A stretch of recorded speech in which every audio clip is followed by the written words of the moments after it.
शुक्र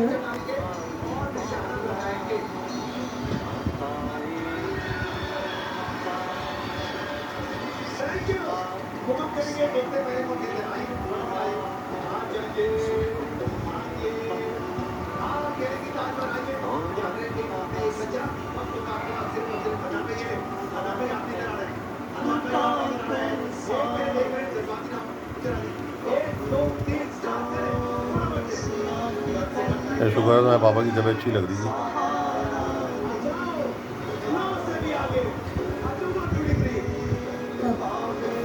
उस दिन फंक्शन में।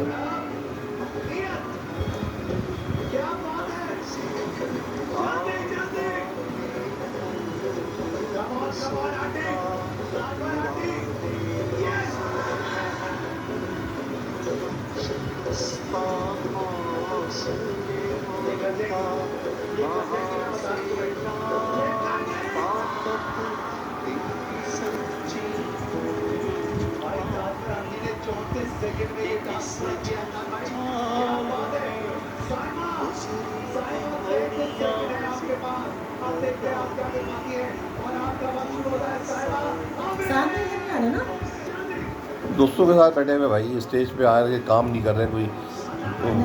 तो सनी आया मेरे पास हेल्प करने के लिए, रखा नहीं उठा दे तो वो गिफ्ट दे रहे थे। नहीं